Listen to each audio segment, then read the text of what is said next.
Hey guys, it's Christian. This is going to be a update video for a video I did previously called What the Future of Disney Star Wars Needs to Do. And with that video, I went through all the upcoming future Disney Star Wars movies and TV shows and gave my thoughts on them. So for this video, I'm going to be playing that previous video and then chiming in occasionally with all the updates that we've gotten from those TV shows and movies, just because there's been a lot of updates with projects getting delayed or being put on hold or potentially being taken off the schedule entirely. So this video, I hope to keep you updated with everything that's going on in the future of Star Wars. But without further ado, let's jump in with Skeleton Crew. For this one, I'm pretty excited for as well. When I first heard about it, I didn't really know too much about it. At first, I thought it was going to be this disparate band of rebels going from place to place to place on these different missions and stuff. But actually going into it, like apparently it's going to be more of like 4 11 to 12-year-olds who are kind of lost in space, and this 30 to 40-year-old character, which Jude Law will play, he'll meet up with them and, they'll go on this adventure together and everything, which, I thought was pretty cool. I was doing research into it, and now John Watts and Christopher Ford are going to be at the helm of it. And they said that they talked to Kathleen Kennedy that they kind of wanted to be like an 80s Amblin coming of age adventure story, kind of like the Goonies in space, which I thought was like really cool. Kind of like a different spin on Star Wars where it's all about the wars and everything. Apparently the fake production title was like based on like an episode of The Simpsons where like Bart Simpson and his friends have like these fake IDs and like they kind of go on this road trip and things go wrong. So I can totally see that happening with this show, because John Watts, like one of his movies, I haven't seen it, but it's called Cop Car. It's about these two teenagers who steal a cop car, and then Kevin Bacon, who's the cop, is after them. So it can kind of be like in that vein. I'm not really sure how much it'll tie in, because apparently this is supposed to tie in with Mandalorian and Ahsoka. But since it takes place in that kind of Mandalorian Ahsoka time, I'm hoping that we kind of get more of the post Return of the Jedi reconstruction era, as we kind of saw with the Mandalorian, like now with the Empire gone and like the rebellion kind of trying to reform the galaxy. So it's kind of like the Wild West. So obviously Mando is like the gunslinger character,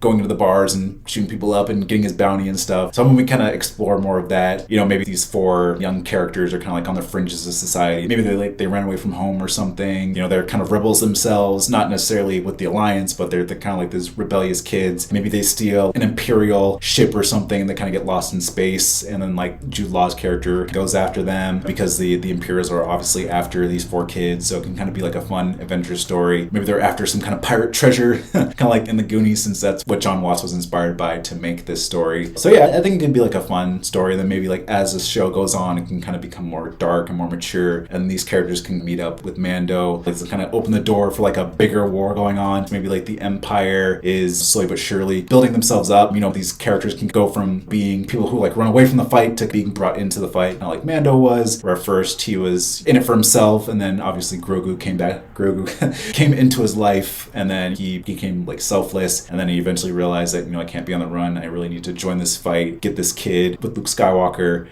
kind of have that be the journey. And then now that we got those episodes with Book of Boba Fett, Mando and Grogu are kind of like a clan of 2, and now with like Grief Karga and all these other characters kind of bring him into this bigger fight with the Empire and everything. These Skeleton Crew characters can kind of be involved in all that. So I'm hoping that's kind of like the epic crossover event that we get that Kathleen Kennedy was hinting at later on. So we'll see. Obviously all this is speculation. We're not really confirmed about anything at this point. Maybe it won't be as tied in with these characters, but I'm hoping it will. So we'll see how that goes. Hey, jumping in again. So for Skeleton Crew, Daniel Kwan and Daniel Scheinert, aka the Daniels, who directed Swiss Army Man and Everything Everywhere All at Once, are pegged to direct an episode of Skeleton Crew, which I'm actually really excited for because I loved both those movies. So I'm hoping that they kind of bring that kind of weird, crazy, interesting, heartfelt, hilarious style to one of the episodes, or maybe they'll direct multiple episodes. But right now they're just confirmed to just do one episode, which I think is totally fine, just because John Watts and Christopher Ford are known for like comedy, weird, oddball humor and all that. They did Clown and Cop Car, which I haven't seen, which I explained in the video, but I loved Spider-Man Home Trilogy, so there's a lot of like humor and heart in that. So I'm hoping that they bring that more into the Skeleton Crew series, especially with the Daniels on board. I think it can be really good. So I'm hoping that they make something great. So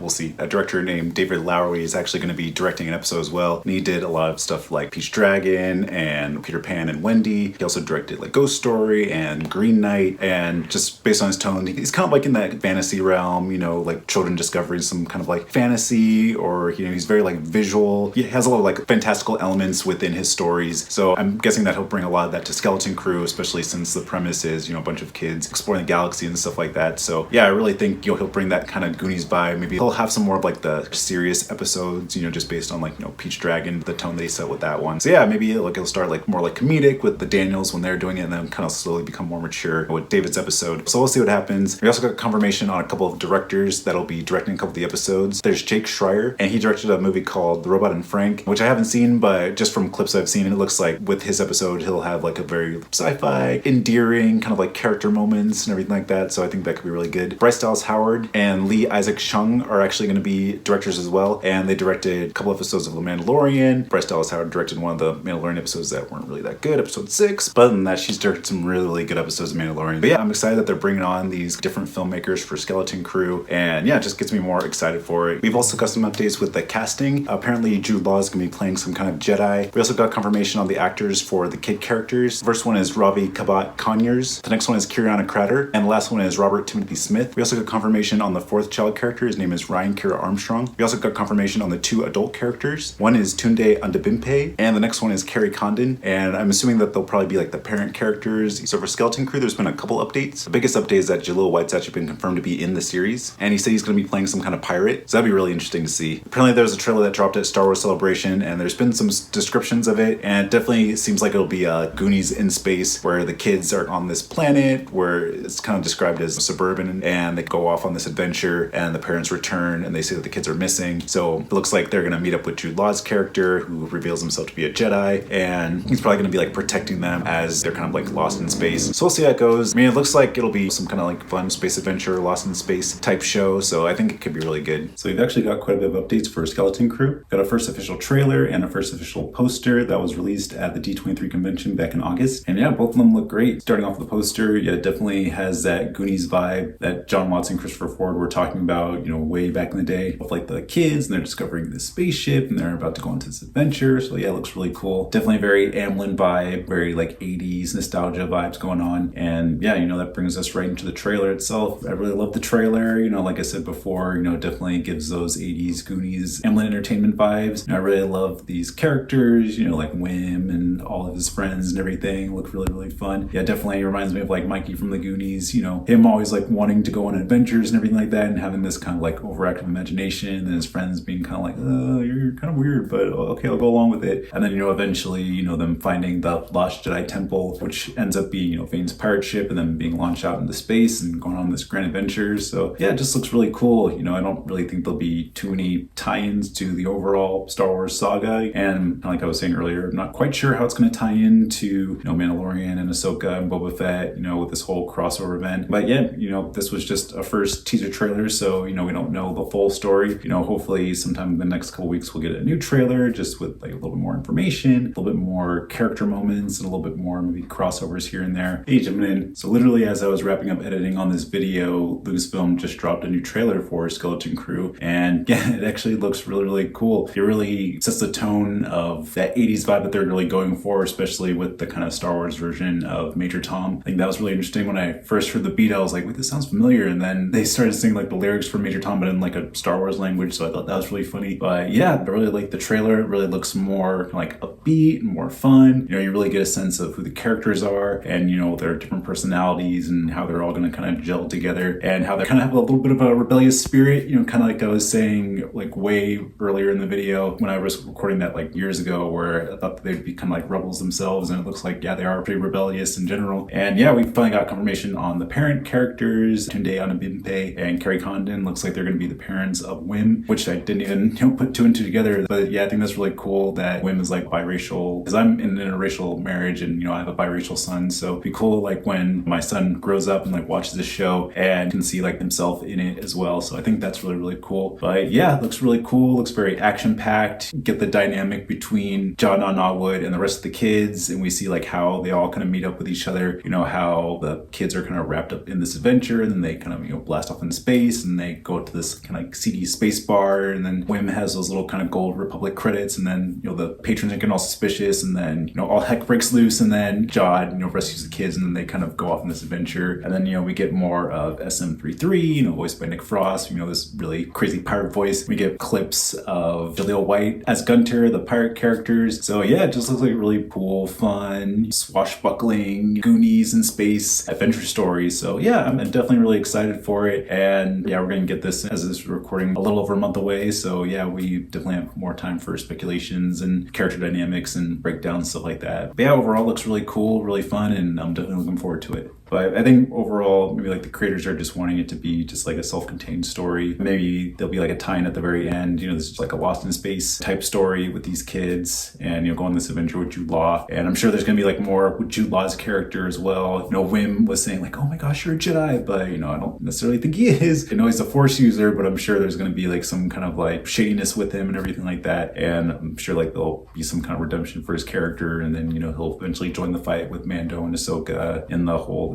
Thrawn movie coming up. So yeah, we'll see how it goes. And speaking of which, there was an interview that happened a couple months ago with Jude Law, kind of describing the character of Jon Nawood, how he's really more just like a quick thinker, and he kind of uses his charm to get out of situations. So yeah, I'm sure he's going to be kind of like a Jack Sparrow type character, with these kids on this adventure. Very much like Peter Pan, like getting the kids in and out of these different situations, getting them into trouble with the pirate gang and everything like that. And again, speaking of which, we got more casting announcements with different actors for these different characters that they're going to be playing. It was confirmed that Nick Frost is actually going to be playing the character of SM-33, kind of like the droid version of Smee. And I'm sure like SM-33 is supposed to be a reference to Smee, like SMEE with his name. So I think that's really fun. And he's going to be kind of like the first mate character for the kids. And I'm sure the captain of the ship Parrish. We saw that shot in the trailer of like the skeleton, kind of cranking its head like that towards the camera. So I'm sure that was the captain. And then SM-33 is like his second in command, and then kind of helps these kids like as they're on their adventure go against these pirates. And yeah, speaking of the pirates, we got confirmation that Fred Tatasciore is going to be playing a character called Brutus. Mike Estes will be playing a character named Pax, and Dale Soulis will be playing a character called Chilt. And it was also confirmed that the ship that the kids steal is actually called the Onyx Cinder. So I think that's a really cool name. Yeah, overall it just looks like it's going to be like a really cool story. It looks like there's going to be a lot of fun action, a lot of like space battles and like different monsters and different fights that the kids are going to be involved in. So yeah, we'll see how it goes. Yeah, again, like I'm hoping that it kind of ties into the overall Star Wars saga, but if it's just a self-contained story and has maybe like a little teaser at the end that sets up the Thrawn movie later on, then I'll be fine with that. Kind of like what I was saying earlier, I think Disney needs to move away from the Skywalker saga and just do self-contained stories that just have to do with like just really good characters and just a really good story. And just based on the shots in this trailer, it just looks like it's really like well made and just like a love letter to all those 80s nostalgic Amblin style movies, like the suburb shot and kids using the flashlights and everything in the dark caves. Looks like they really paid attention to those details of that movie. So yeah, I think it could be really, really cool. And also Jude Law was saying that the kids are in a constant state of confusion, jeopardy, and challenge. So I think that can really tie into his character of like getting them in and out of situations, and that I'm sure like his character Jod is probably just wanting the pirate ship, find the captain's like lost treasure or something like that. The kids are kind of like an obstacle, but then they have to like work together to find this treasure because he doesn't want to get rid of these kids because they're kids. He's not going to just shoot them off in space. I'm sure he's going to be like one of those kind of like hard-edged characters at first, but he has a heart of gold. And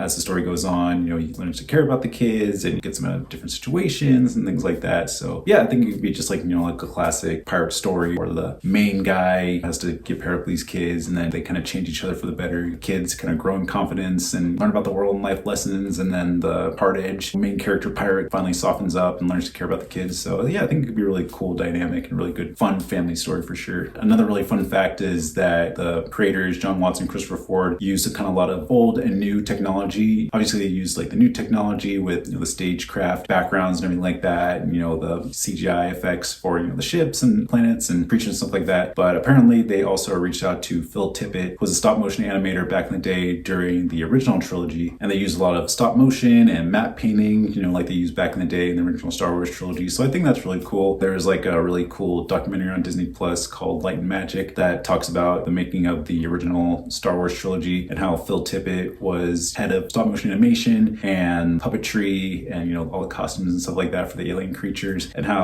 slowly but surely they started to use more like CGI, and that they didn't really utilize like the old school techniques. So he kind of felt casted out of ILM in a way. So yeah, I felt really bad for him. So I'm really glad that John Watson and Christopher Ford are bringing him back into Lucasfilm and continuing on his legacy of stop motion and matte painting and stuff like that. So I think that can really be cool. Again, throwing it back to like those original like 80s movies where they use stop motion and matte painting and stuff like that, just to increase the production value. So I think it could be a really cool balance of like old and new. So I'm really glad they kind of utilized his talents in that way. All right, now we move on to Andor season 2. And if you've watched my previous videos, I did explain that I really enjoyed season 1. Obviously there was episodes that were kind of slow, some episodes that there wasn't really much happening in it. So I'm hoping that with with season 2, they kind of pick up the pace, and it looks like they will. I was reading that originally they had a plan for like 5 seasons, and then Tony Gilroy was saying it's impossible. It's like the production's like impossible to do just because just based on season 1, like they go on location, they have all these amazing sets and production value and everything. So sustaining that for 4 more seasons was kind of impossible. So they're kind of cramming 4 seasons, or I guess 4 years worth of material into one, which I think is pretty cool. I know some people who, like the slower pace of season 1 will probably be a little jarring for them, but at least for us, me and like other hardcore Star Wars fans kind of want to see more, like pick up the pace a little bit more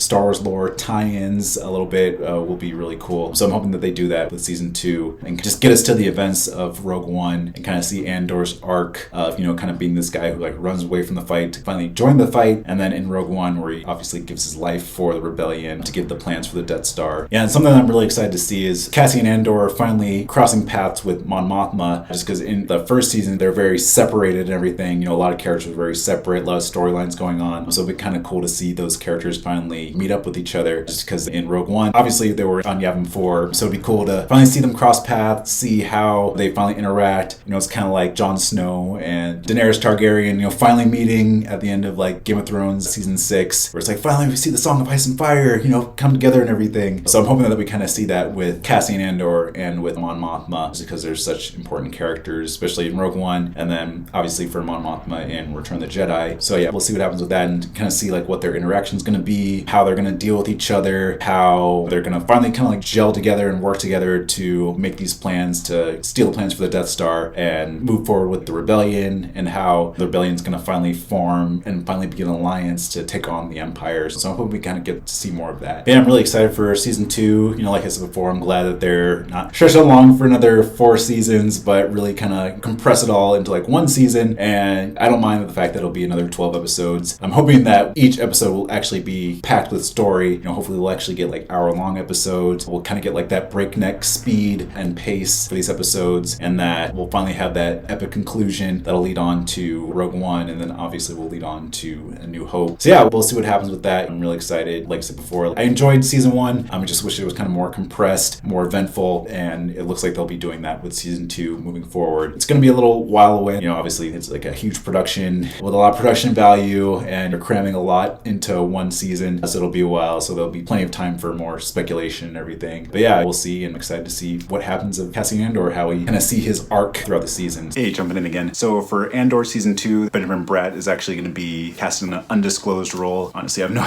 idea who he could be. Maybe he'll be like a relative of Andor. Maybe he was one of the kids who escaped when his planet was being attacked, and this would kind of be like them reuniting. Maybe they'll be enemies and they slowly become friends in the end.Maybe by the end of this season, Benjamin Bratt's character gets sacrificed, and that kind of fully brings Andor into the fight with the rebellion. Or maybe he can be one of the Imperials. We honestly don't know at this point, but I think Benjamin Bratt's a great actor. I've seen him in a couple things. I haven't seen everything that he's been in, but from what I know, he can be like very dark and dramatic, but he can also have like a funny lighter side. But I think he's probably going to play more of like a darker, dramatic role. So hopefully as the kind of months go on, we'll kind of get more confirmation with his role. But yeah, I'm excited that he's in the next season of Andor. They also talked about the format of the series, how there's going to be 12 episodes and there's going to be 4 3-episode arcs, and with each of the arcs is going to encapsulate 1 year of the Star Wars timeline. So that's going to be cool. Like I said previously, they were originally wanting to have 4 more seasons, and each season was going to take place over a year, but it looks like they're going to kind of cram all that in 1 season and have 3 episodes encapsulate 1 year. So I think that could be cool. Also for Andor, the last 3 episodes are supposed to take place over the last 3 days leading up to Rogue One. So that could be really cool. I was reading that Tony Gilroy really wants to ramp up the tension and really get the ball rolling of how this rebellion forms. And he says that the last couple minutes of the last episode is supposed to lead directly into Rogue One. So that's actually going to be really cool. So I feel like they're really going to compress the timeline now, because I think they originally had 12 episodes and have 4 chunks of 3 episodes that would cover 1 year. So yeah, it looks like they're really going to pick up the pace with this season, and yeah, I'm actually really excited. And just based on the footage that was played at Star Wars Celebration, it looks like they're really going to kind of hit the ground running with characters meeting up with each other and setting the stage for the events of Rogue One, and then eventually that will lead into A New Hope. So yeah, I'm actually really excited for it, and I'm really hoping that they show that trailer footage soon, and so that we can dissect it even further. Hey, jumping in again. Unfortunately, because of the writer's strike and the actor strike that happened last year, the project's actually going to be delayed to 2025, which is kind of a bummer. But I was reading articles that Genevieve O'Reilly, who plays Mon Mothma, was saying that Tony Gilroy doesn't like to rush projects. As you can see from Andor season 1, he really likes to take his time with everything like that. And kind of like I was saying before, the series was actually supposed to be 5 seasons, and then each season was supposed to take place over a year from Andor to the events of Rogue One and eventually New Hope. So that would have been interesting. But as I was saying earlier, because of the production value, you kind of had to cram everything into one season, which I said before, I'm really excited about. So I don't mind having it be a little bit more fast paced and, a little bit more eventful as opposed to season 1 where it really took its time. But anyway, all that to say, Genevieve was saying that Tony Gilroy likes to take his time. So he didn't really want to rush anything. He didn't want to have to stick with the kind of summer of 2024 release date, which would have been cool to see, but Disney has a track record of rushing projects and then the quality kind of goes down. So I'm glad he's taking his time. I'm glad that it's going to come out eventually. Hopefully it comes out maybe May the 4th of next year. So that'd be really cool. I know they're in post-production right now. So maybe they'll just do like a couple pickup shots here and there and then, finish up all the visual effects. I know it's probably going to be pretty intense. So yeah, maybe by May the 4th we will get it. So we'll see what happens with that. But yeah, it's kind of a bummer that we have to wait that long. So we got a couple big updates for Andor Season 2. At this past D23, they showed footage from the upcoming season of Andor. And apparently it showed Ben Mendelsohn as Orson Krennic and Alan Tudyk as K2SO. So that's really exciting. And yeah, totally makes sense since, like I was saying before, the last couple episodes of Andor Season 2 are supposed to lead directly into Rogue One. And it's cool that we're going to be seeing the reintroduction of Orson Krennic and K2SO. So hopefully we're able to get more development for those characters, just because I know Rogue One is a very one and done story, obviously, and we don't really get too much time to spend with Krennic or with K2SO. So it'd be cool to see more of like their backstory and their history and their motivation of like why they're part of the Empire and why they're wanting to take down this upcoming rebellion and the different relationships that they have with the certain characters, especially Orson Krennic's relationship with Galen Erso, the father Jyn Erso, and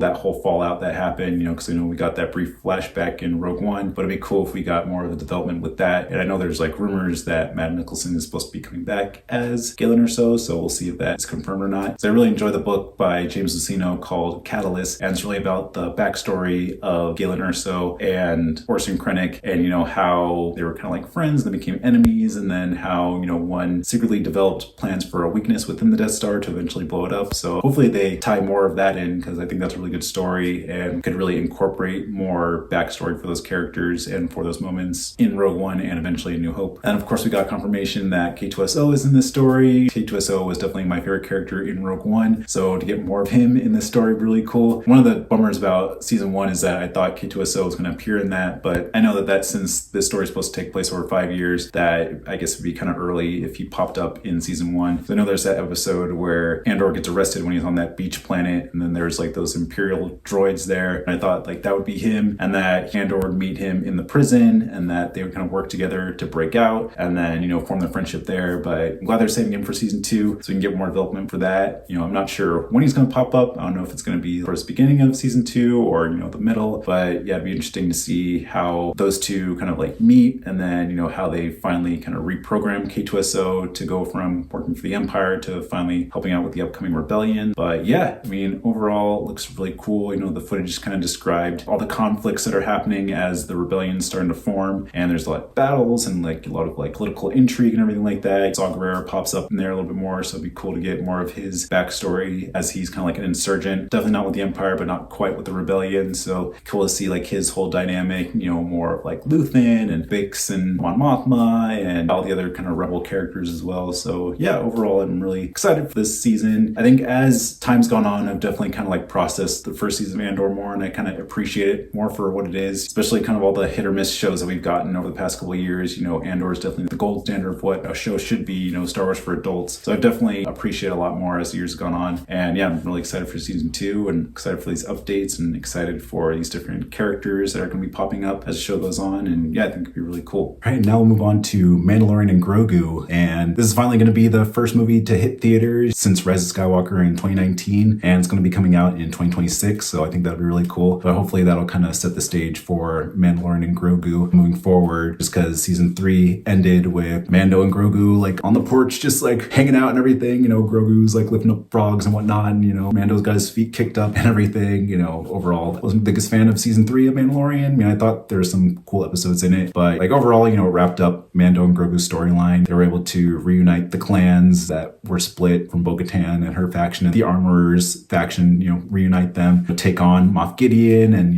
kill him off and his clones and everything. So yeah, we'll see what happens with that. I know now he's kind of like a gun for hire for the New Republic. So I think that'd be really cool to kind of see like what he does, the different jobs he takes as far as either being a bounty hunter or as far far as, helping out, doing jobs for the New Republic. So we'll see what happens with that. But yeah, Mandalorian Grogu, no idea what the movie's going to be about. Obviously, it's going to be about Mandalorian and Grogu, but like as far as like the plot and everything like that, who's going to be the threat? Maybe there'll be more tie-ins to Thrawn. I know they're kind of setting the stage for the crossover film that Dave Filoni is going to be making later on. So hopefully we'll have Mando, eventually meet with like Ahsoka and the Skeleton Crew and, Boba Fett. Hopefully they'll kind of redeem Boba Fett's character because, you already know my thoughts of Book of Boba Fett. It wasn't like the best series on Disney Plus, but, I thought it was kind of I mean, the best episodes obviously were the ones with Mandalorian and Grogu, little Grogu.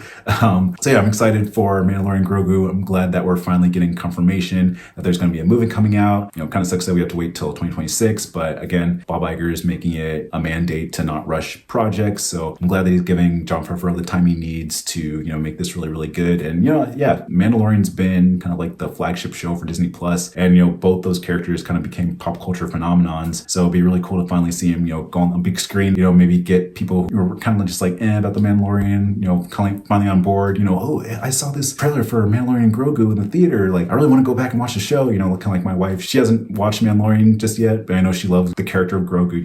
Grogu has so much Grogu merchandise, so it'd be cool to finally get her into, the show and everything like that, maybe leading up to Mandalorian Grogu, the movie coming out. So yeah, overall, I'm really excited about the movie. And, I know Disney just announced a whole slew of different movies that are going to be coming out soon, which I'll get to in a second. So yeah, I'm glad they're finally getting back into the theater. Not everything's just a Disney Plus show now. Now everything's getting back to the theaters like George Lucas' original intent was with that original trilogy and with the prequels and everything like that. So we've actually had quite a bit of updates for the Mandalorian Grogu movie. The biggest update is that back in February of last year, Jon Favreau and Dave Filoni were actually working on a 4th season of The Mandalorian, which I was super excited for and totally expected to happen after the movie. But then the writer's strike and the actor's strike happened, and Disney decided to put a hold on that project. And instead of doing another season, they decided to kind of put all their efforts in the Mandalorian Grogu movie instead. And they're hoping that if the Mandalorian Grogu movie actually does well, that they continue to just do sequel after sequel for Mandalorian Grogu, and that can kind of open the door for more Star Wars movies. So yeah, we'll see how that goes. I mean, I think it's a really good idea. I feel like even if people don't really watch The Mandalorian, I don't think there's anyone who's not aware of Mandalorian and Grogu as characters. They're kind of everywhere now, as far as like merchandising and, like toys and posters and clothes and everything like that. Maybe this movie can kind of be like a reintroduction of those characters. Maybe it won't call back too much from the original 3 seasons of Mandalorian. It'll kind of be its own thing. And then, yeah, hopefully if it does well, they can just keep making sequels, and maybe they won't make more Disney Plus shows, because I know that was like their whole thing, is that Star Wars belongs on the big screen. It shouldn't just be on your TV screen. So if we can bring those characters into, movie theaters and then have that kickstart the whole process of getting more Star Wars movies out there, then, I think it's a good call. So yeah, we'll see how it goes. But yeah, I'm really excited for it. And at this past D23 convention, Jon Favreau and Dave Filoni also said that they've been filming for the past couple weeks prior to the actual convention. So I think that's really cool. They also dropped some footage kind of showing, a little sneak peek of the movie itself. Obviously it wasn't released to the public, but there's been, many articles out there with descriptions of what was in the footage. So what they did describe in it looks really cool. It's really showing more of the relationship between Mando and Grogu, and how Mando is really becoming like a father figure to Grogu, and that he's kind of like picking and choosing the certain jobs that he wants, because obviously he doesn't want his son to be in danger. And, just watching that as a dad, that's very, very relatable. You do anything to protect your children and everything like that. So I think that was really interesting dynamic for sure. Yeah, and apparently we're going to get a lot of cool cameos in this show. We're going to see Zeb from Rebels in the show, because I know we got that little cameo of him in Mando season 3. So it's kind of cool that we're going to actually be seeing him in the movie itself. And, I guess he's going to be kind of like a co-pilot of the Razor Crest. And I guess, the Razor Crest has finally been rebuilt, because I know it was destroyed in Mando season 2. So I'm sure like as the time between Mando season 3 and the movie, Mando's either rebuilt the ship or, purchased another ship, and they're going to go on adventures again. So it's really cool to see the Razor Crest again, because that was a really iconic ship from the first 2 seasons of Mando. And it was really sad when it got destroyed. So I'm glad that we're going to see it again. And we're going to be seeing more of the Anzelian species and more Babu Frick. And Babu Frick was the little engineer character from Rise of Skywalker. And then he also appeared in season 3 of Mandalorian. So really cool to see that. I didn't really care for Rise of Skywalker or for Mando season 3 for most of it, but seeing Babu Frick pop up in it, you're like, I am Babu Frick. It's really cool. So hopefully it's not just a little cameo. Hopefully he's more like a supporting role, and maybe he's like a little engineer on the ship with the rest of his species. So I think that's really, really fun. And apparently we see a lot more planets and characters and ships and everything like that it looks like there's going to be something that was described as a snow planet, which I'm sure is probably going to be Hoth, because we got Hoth in Empire Strikes Back. We've never really seen it again, so really cool to see them go back to Hoth and have an adventure there. And apparently there's going to be like snow troopers and AT-AT walkers. So yeah, there's definitely a lot of callbacks to Empire Strikes Back, just because so many of those characters and settings and vehicles were so iconic from that movie. We really only saw it in that movie. I mean, I know we saw AT-ATs in like other movies and shows and stuff like that, but they're very much a standout in Empire Strikes Back. So if we can have like an Empire Strikes Back, adventure, or at least like an action sequence that takes place on Hoth with, snow troopers and, AT-AT walkers, I think that could be really cool. And we also got confirmation that Sigourney Weaver was cast in an undisclosed role. Again, no information about it. Hopefully she'll be playing like an ally for Mando. Maybe she'll be like an engineer or something. Maybe she'll work on the ship somehow, or maybe she might be another Mandalorian or something, or maybe she might be one of the Imperials, one of the enemies. There's obviously no confirmation on that. It's just been confirmed that she's been cast in the role, but obviously she's an amazing actress, and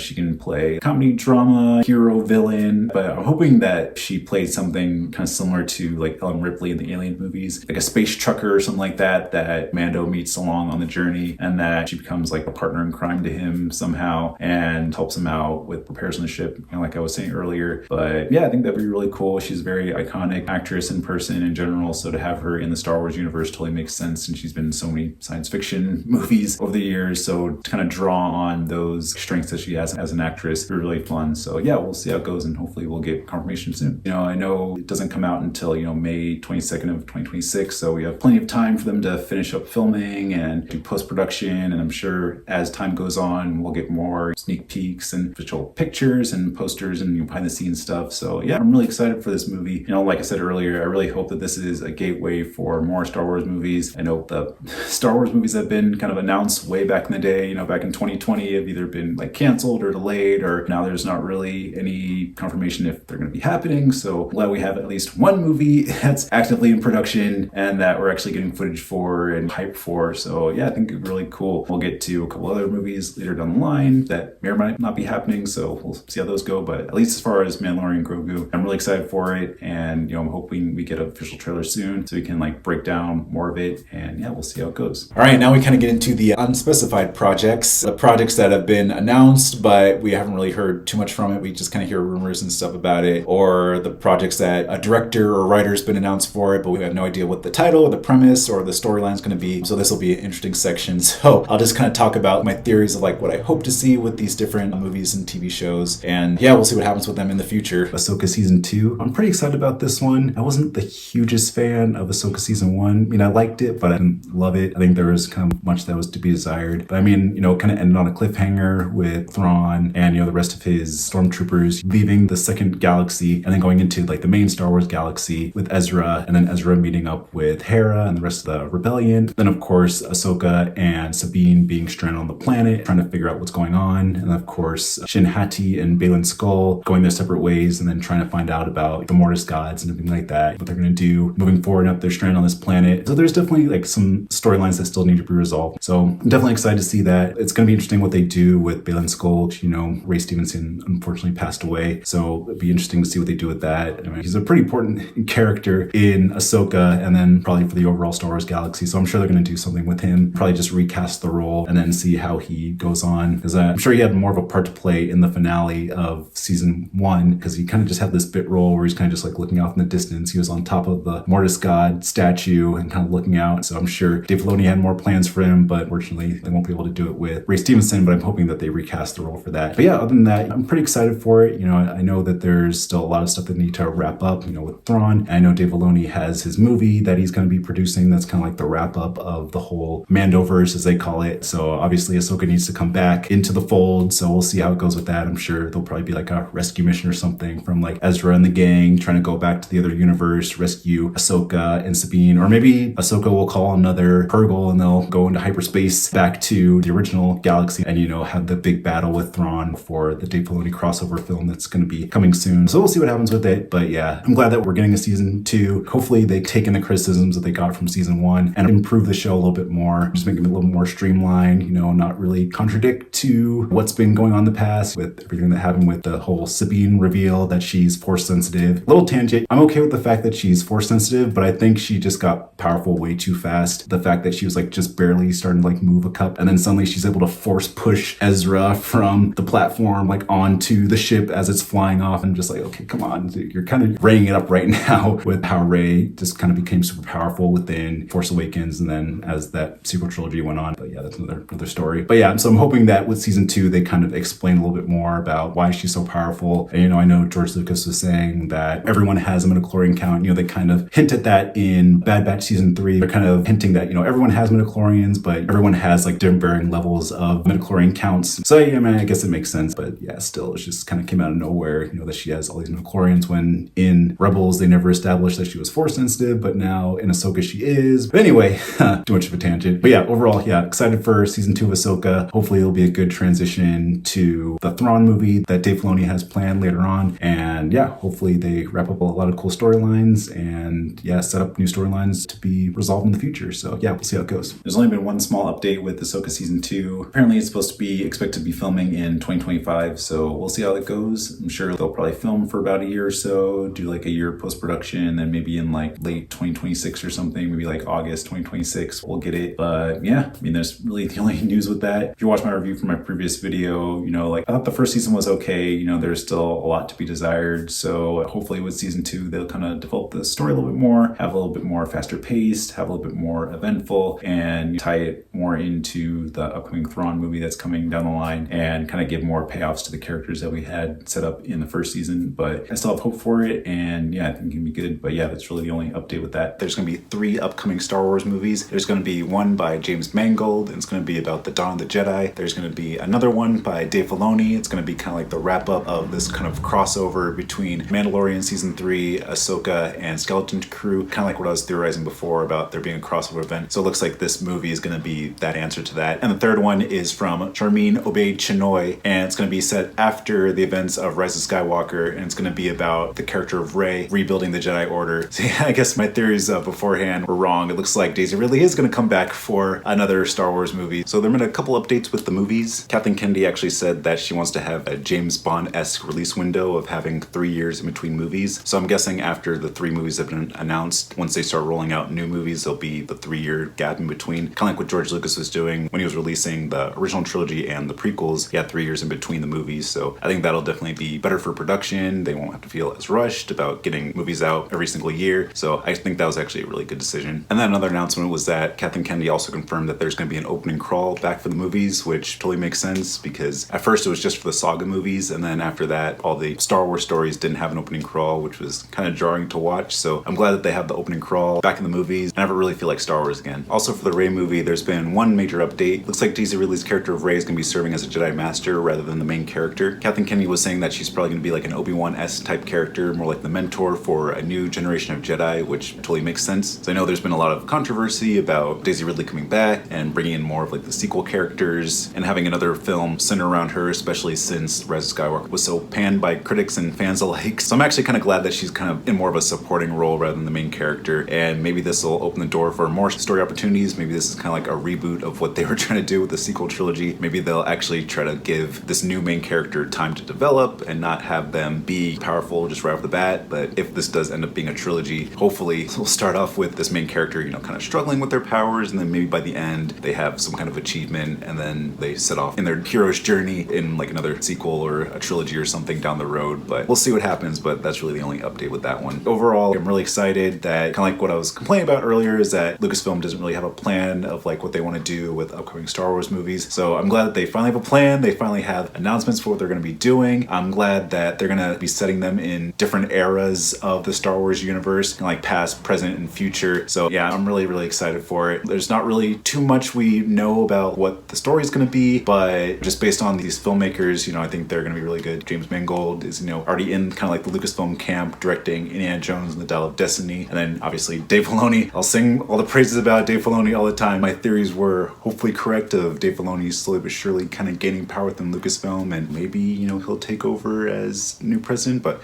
we'll see. But yeah, definitely grateful for Dave Filoni and all the work that he's doing for the future of Star Wars. Mandalorian is his baby along with Jon Favreau, and then obviously Ahsoka is his baby because he co-created it with George Lucas, and sure, Skeleton Crew is going to be amazing. So seeing that kind of crossover event in this movie is going to be really, really cool. So I'm hoping that we get that soon. And this whole post Rise of Skywalker era movie can be really, really really cool. You know, me and obviously a lot of other people weren't the biggest fans of Rise of Skywalker, but I think setting it sometime after those events, I think it could be really, really cool. I think Daisy really is an amazing actor, and obviously she must have had some kind of resolution with Disney in order to come back. But yeah, overall, I'm excited for more Star Wars movies. I'm excited for these filmmakers, and now I have hope for the Star Wars universe, for the movies moving forward, and just fingers crossed, hopefully they're good. But I think with these filmmakers in mind, I think it really can be. So yeah, we'll see how they go. And surprisingly, we actually got a couple updates for the Untitled James Mangold Star Wars movie. In April this past year, it was reported that a writer named Bo Willimon was actually confirmed to be co-writing it with James Mangold, and he actually wrote a couple episodes of Andor, so I think it'd be really cool. Like I was saying earlier about Andor, it's a show that I really appreciate, very like adult Star Wars movie, and obviously the best Disney Star Wars show other than The Mandalorian. So yeah, to have him on board on this project, I think it'd be really, really fun, and yeah, it just gets me more excited for the story. I didn't say it earlier, but I know James Mangold was kind of describing this kind of like as like a biblical epic, something kind of like the Ten Commandments, the classic movie that came out way back in the day with Charlton Heston, which I think would be really cool. It's supposed to take place thousands of years before the events of Phantom Menace, and it's supposed to be about, you know, the first Jedi. James Mangold is like an amazing filmmaker. I wasn't the biggest fan of Indiana Jones and the Dial of Destiny, but other than that, he's directed some very, very good films. Return to Yuma, and Ford vs. Ferrari, and Walk the Line, and Logan, of course. He's going to be directing A Complete Unknown with Timothée Chalamet, the biopic about Bob Dylan, so I think that'd be really cool. You know, I think the fact that, kind of like I was saying earlier, that, you know, it doesn't really have to do with the Skywalkers, it's really more like its own thing, could be really cool. But yeah, I think he's a really talented filmmaker, and that he could really bring something really special to this movie and make something really great. And then also back in May of 2024, the producer of the film named Simon Emanuel actually kind of seemingly confirmed the title for the movie, and he says it might be called Jedi Prime, which I actually think is like a really cool title. It's like, you know, the first Jedi, the Prime Jedi, so I think that'd be really fun. I think it might be better than Dawn of the Jedi, kind of just make it more compressed and more to the point by calling it Jedi Prime. This hasn't been confirmed at all, so just kind of like rumors and speculations, but I think Jedi Prime can still be a pretty cool title. But yeah, overall, I'm still pretty excited about this movie. I still like James Mangold. You know, I know not all his movies are great, but for the most part, he's like a really talented filmmaker, and it seems like he has a really cool writing team and producing team to make something great. We still haven't really gotten a ton of updates with it, but hopefully this will be the next movie down the line after the Mandalorian Grogu movie, and obviously the Thrawn movie by Dave Filoni. Still have no idea what's going on with the Rey movie, but there's been no confirmation with that, and there's kind of rumors that it's kind of been put on hold just because everything going on with the backlash that the Acolyte's been getting, and kind of like just the overall backlash toward the sequel trilogy. You know, as time's gone on, you know, people are kind of forgetting it more and more and more, and kind of remembering the good times with the original trilogy, and now even like the prequels are having love, but like this sequel trilogy is kind of being panned. So I guess Disney is kind of not wanting to take the risk of like having the character of like a kind of very divisive sequel trilogy in a brand new movie that they want to put like hundreds of millions of dollars in, and, you know, kind of risk more fan backlash and a potential flop. So hopefully they'll put them on the shelf for now and develop that a little bit more, and put these other movies that are a little bit further in development, you know, like this James Mangold movie and Thrawn movie, and obviously Mandalorian Grogu, and then potentially Lando and Rogue Squadron or whatever they want to do. Yeah, so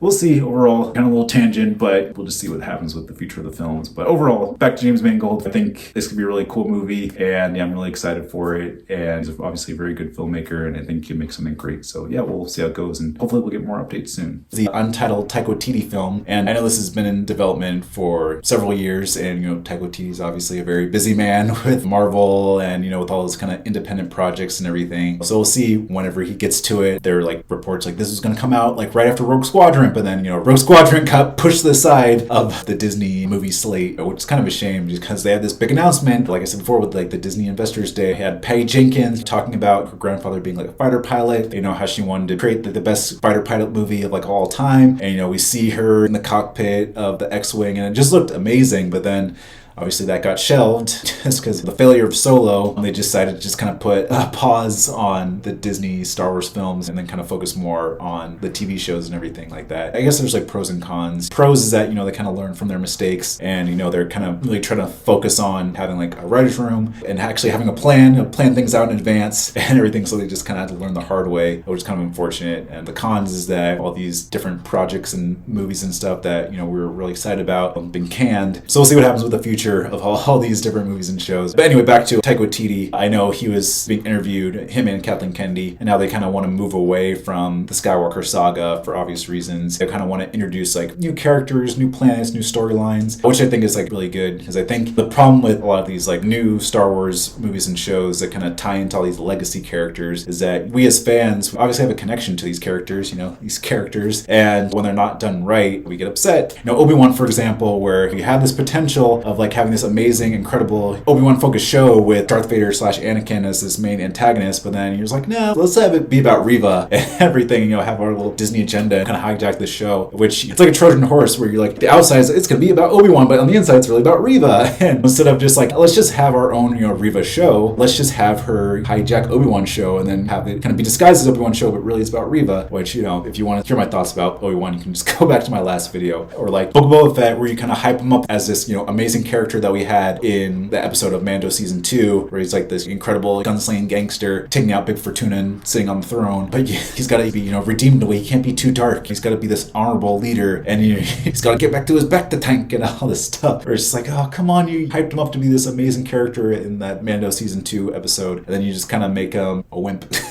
in a way. So yeah, I think moving forward, Disney really just needs to take on new characters. Either take on new characters or have Dave Filoni shepherd all these legacy characters, just because I feel like out of all the creators at Disney, with the exception of Jon Favreau, he's the one who like really cares about the vision that George Lucas set out with Star Wars. He really wants to shepherd these characters in this storyline and, have it be consistent with what George set out with those first 6 movies. And, he was obviously an apprentice to George Lucas when he was working at Lucasfilm and, working on the Clone Wars and developing that whole storyline. He helped co-create Ahsoka with George Lucas. But as far as these other shows, like Obi-Wan and Book of Boba Fett, they've just been kind of hit or miss. Andor is different just because he's not really a legacy character. So they can kind of do what they want with him because we kind of know where he ends up. Because as far as these characters that we know and love, Disney just hasn't really been treating them with respect. And, you can kind of see with like Last Jedi with Mark Hamill, you can see all those videos of like how Mark Hamill warned us about The Last Jedi and like how obviously he's having like this terrible time with like how Rian Johnson treated Luke Skywalker in those movies, and the proof is in the pudding of how the fans reacted, and became the most divisive Star Wars movie of all time. Anyway, as far as like Taika Waititi, I think moving away from the Skywalker saga and telling new stories is like a good call. I'm a big Taika Waititi fan. I wasn't the biggest fan of Thor: Love and Thunder. I think just because he kind of stayed in the Marvel sandbox a little bit too long. He did great with Thor Ragnarok. That's like my favorite Thor movie. But as far as staying within one franchise, I think it was kind of like a detriment to him. So maybe he kind of felt that pressure to, I gotta give fans what they love from Thor Ragnarok and just double down and just do the same thing with Thor: Love and Thunder instead of like moving the story forward. If you want to see my thoughts on Thor: Love and Thunder, you can go to my Marvel videos for that. But yeah, I think he's an incredible filmmaker. He's like a 2-time Academy Award nominee, and an Academy Award winner for Jojo Rabbit. So obviously he can make a great movie. And then he directed the season finale of Mandalorian Season 1, which was incredible. So if you just kind of give him the freedom to do his version of like a Star Wars movie that's not kind of shackled by, you gotta have all these legacy characters, you gotta involve the Skywalkers, just have an incredible, Taika Waititi Star Wars film, I think it'd be good. So we'll see what happens with that. I know it's still a little ways away because he's busy with all of his other projects. So we'll see what happens with that. Once we get production stills and first teaser and maybe like his own panel where he's actually talking about it and we have casting announcements, then I'll get a little bit more excited. But for now, it's kind of more theoretical. So we'll see what happens with that. Hey, jumping in again. So for the Untitled Taika Waititi project, the only real update with that is that Taika Waititi is planning on putting himself in the movie,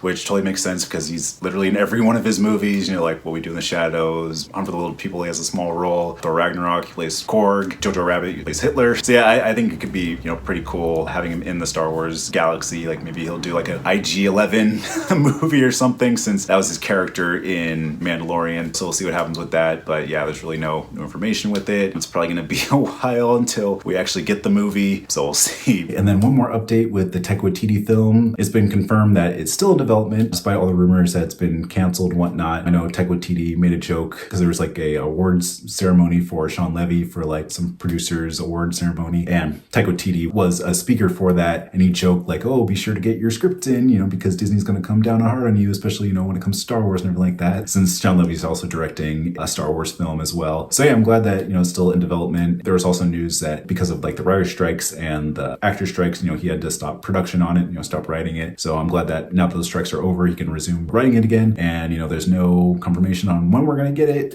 So hopefully we'll make it in like 2027, 2028 or something. But But yeah, we'll see what happens with it. Like I said before, I'm a big fan of Taika Waititi. I haven't seen Next Goal Wins just yet, but it's on my list on Hulu, so I'm hoping to watch that real quick just to support him. But yeah, I'm glad he's still working on it, and hopefully we'll get it soon. All right, now we move on to Lando, another show, like I said before, we don't know any information on really. We just got that one announcement at the Disney Investors Day years ago of how this show is going to be made and how Justin Simien, who directed Dear White People, is going to be executive producer and head writer on it. But then after that, we've heard nothing from it. So we'll see what happens with that. I'm really hoping that it kind of explores more of who Lando was before we see him in Empire Strikes Back, even before we see him in Solo. Kind of we get more background of like who he is, maybe kind of give more context to L3, even though she wasn't really my favorite character, but kind of explain more of that relationship, kind of explain why he became a gambler and all that. I think that could be cool. But other than that, we don't really have any information about that. We just had the announcement and then the title, obviously Lando. Hopefully it'll be good, and hopefully we'll get more information on it as the years goes on, and we'll actually get a release date and some footage and some production photos and stuff. So we'll see what happens with that. So we finally got an update with Lando. So it looks like it's not going to be a TV series. Now it's going to be a movie, which I think would be really cool. And Justin Simien's actually not going to be involved with it anymore. Now Donald Glover and his brother are going to be taking over production, writing, directing, and having Donald Glover star in it. So I think that would be really cool. Again, no confirmation on like when it's going to be released just yet, but I'm glad that that's in development. I'm glad that Donald Glover is actually involved with it because, he's obviously a really good writer and director, especially with Atlanta. Again, another show I haven't seen, but hopefully I'll see soon, along with his brother running that show. So it's really cool seeing those two collaborate, and then hopefully, they'll make a really cool Lando film, which would be really, really fun. And yeah, we'll see how it goes. Again, I wasn't the biggest fan of Solo, but I really love Donald Glover's portrayal of Lando in that movie.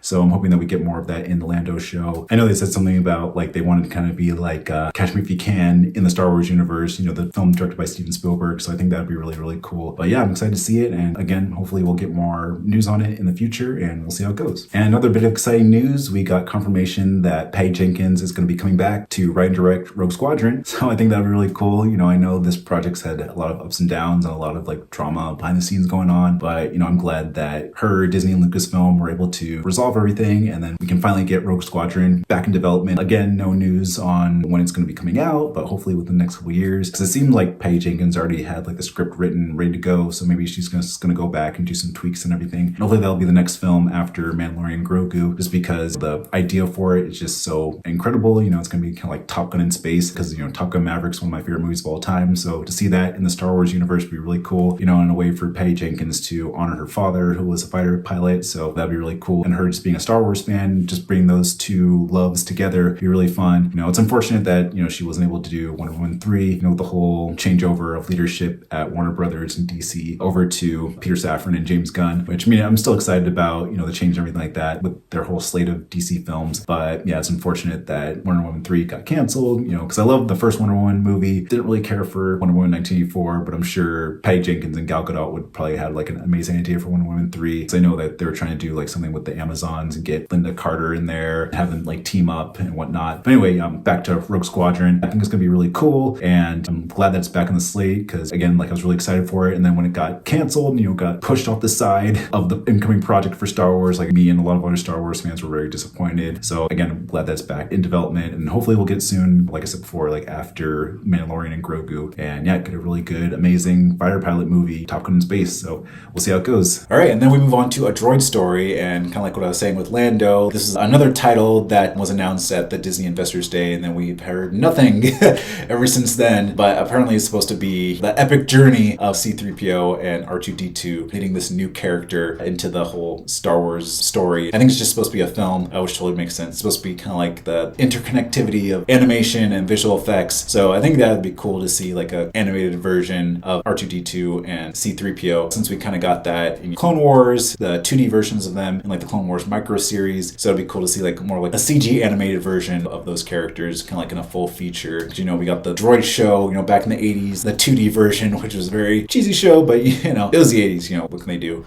So maybe something that's kind of like in the vein of that. I have no idea who this new character is going to be. Are they going to be human? Are they going to be aliens? Are they going to be a droid? We don't know. It's just going to be a new character, maybe a new like Force user character, a new Jedi would be cool. Maybe someone who joins the rebellion later on. That's another thing. We don't know what the timeline is going to be for this movie, where it takes place. So we really have no context, or it could just be its own separate thing. So we'll see. Maybe it'll be like a post-secret trilogy show or something, so now we can finally introduce a new character. Or yeah, maybe it can be something in between Revenge of the Sith and A New Hope, just because, there's that 19-year gap where we don't really know what the droids were doing at that time. I'm sure there's like plenty of books and comics and video games that explain it, but to have something that's actually canon would be really cool. And then maybe they'll pop up in Ahsoka Season 2 or Skeleton Crew if that gets to Season 2. But yeah, like I said, Lando, we have no idea anything about this story. We just know the title and then the log line for it. So yeah, we'll see. All right, now we'll move on to the Rian Johnson trilogy.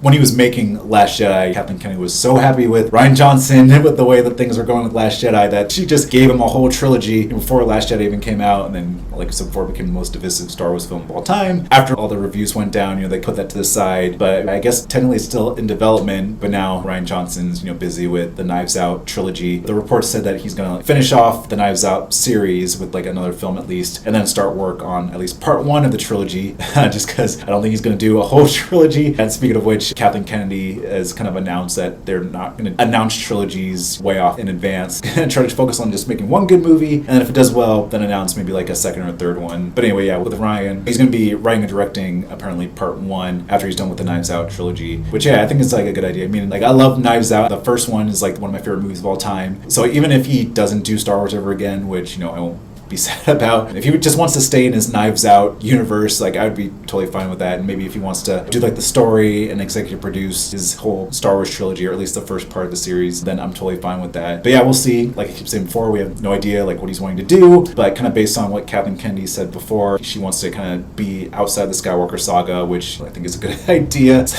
kind of like what I was saying before with my problems with Last Jedi, like Ryan's treatment of Luke Skywalker and Mark Hamill. I think it's good if he kind of has a Star Wars movie that's away from the Skywalker saga and kind of makes his own story, because he can obviously make a great movie. I haven't seen Brothers Bloom, but I've seen Brick and I've seen Looper and obviously Knives Out, and he can make like a great sci-fi movie. Like Looper I thought was pretty good. The ending was like I still was kind of iffy on, but I think like the movie itself was like really, really good. So yeah, I think if he can make just like a really just good Star Wars self-contained movie, and if it leads into a trilogy, if it's good, then I'll be excited for it. But for now, we'll see what happens after he's done with his Knives Out series. And the final announcement we have is the Shawn Levy film, which I'm actually really excited for. Obviously, what I keep saying before, we have no idea what he's going to be doing for the story or what era he's going to set it in. But I mean, I think it'd be cool. Obviously, his filmography is great. Just the past couple projects he's done, Deadpool 3, he's going to be doing the final episodes of Stranger Things. He's probably going to be doing like a Free Guy sequel, Adam Project. He produced like Arrival. I think this is going to just be like a really just fun movie with some, dark elements, maybe some like twisted humor, a lot of action. So yeah, I'm really excited to see what he does with it. Obviously, he's a big Star Wars fan and just an incredible filmmaker. I'm just thinking about episode 4 of Stranger Things that I've watched, a couple months ago, where, you laugh at one moment, then you cry another moment, then you're kind of in awe at another moment. So yeah, I'm really excited for it. Just based on his filmography and everything, I feel like if he's leaning more towards Ryan Reynolds films that he does, he's probably gonna have like a protagonist who's kind of goofy, kind of charming, kind of like a Han Solo type, and he kind of gets wrapped up into this adventure that's bigger than him, and he doesn't really know how to handle it. Maybe it'll kind of be like Chris Pratt in Guardians of the Galaxy or something, something more for like an older audience, or something like that's fun, action-packed, doesn't take itself too seriously. It could have its like dark, scary moments, but I think whatever he has planned, I'm excited for. He's like an amazing filmmaker and everything he's done. He's like the it guy in Hollywood right now as far as like the movies and TV shows that he's kind of producing and directing and everything. So why not add a Star Wars project onto your list? So yeah, we'll see how it goes. Again, this is all kind of speculation. I have no idea what's going to happen with it. It's definitely going to be a while because he still has to finish up Stranger Things 5. So it's probably going to be a while till we see it. But whenever he does decide to go in production for, I'm going to be here for it. Maybe there'll be like a Ryan Reynolds cameo or something. That'll be fun seeing him in Star Wars since he's already in Deadpool with Marvel. So yeah, we'll see how it goes, and I'm excited for it. So yeah, I guess I'll sort of wrap up my thoughts and just say that I'm not really quite sure what the future of Star Wars has in mind. I know a couple of years ago I was saying that the future looks really bright and that Bob Iger's back as CEO, and Kathleen Kennedy might be retiring, and Dave Filoni's slowly but surely gaining power within Lucasfilm, but yeah, now it just doesn't really seem as hopeful. I think they still have a lot of good, movies and TV shows that are coming out, like Andor season 2 I'm really excited for. Mandalorian Grogu I'm really excited for. Skeleton Crew looks fun. I don't think Star Wars is completely dead yet. I know a lot of people have kind of given up on Star Wars for good reason. We just got The Acolyte, a couple months ago, and, that was kind of a train wreck in a way, and, got canceled, and, just caused more divisiveness between, the fans and the studio and whatnot. So, yeah, we'll see. But the numbers weren't there. Disney's not going to pour more and more money into a show or project that's not going to give them a good return on their investment. So that's why it was canceled. But yeah, and obviously it just wasn't a good show. I wanted it to be good. If they did do a season 2, I was hopeful that, they get a good writers team on board and, actually make good mystery and, stuff like that. But, got canceled. So sorry. Yeah. So I feel like, we're kind of like a decline with Star Wars, but I feel like hopefully Skeleton Crew can be really cool, kind of bring us back up to where we need to be. And we can kind of just keep the ball rolling with, like Andor and Mando and Grogu and second season of Ahsoka and then, Rogue Squadron and James Mangold's film and obviously Dave Filoni's film. So yeah, I feel like we're just kind of in a state of uncertainty when it comes to Star Wars. I think if we have like 3 or 4 just good projects in a row, I feel like people's hope will be restored in Disney and Star Wars and Lucasfilm. But yeah, we'll see. I'm still kind of like cautiously optimistic about Star Wars. I'm not like over the moon excited about everything that's coming out, but I'm not like really written off Star Wars stuff. I'm still obviously a very big Star Wars fan and everything. So I like what I keep saying before, I just want these stories to be like hopeful and inspiring and just have a good story with a good character and good world and a good arc that they're going on and not really have it be bogged down with divisiveness and all this stuff. You just want good Star Wars stories. That's all we need. But anyway, yeah, I'll just sign off for now and just say, yeah, thank you so much for watching this video. What movie or TV show are you looking forward to as far as Disney Star Wars? Be sure to leave it in the comments below. Be sure to give us a like and subscribe for more videos. May the Force be with you, and I'll see you next time.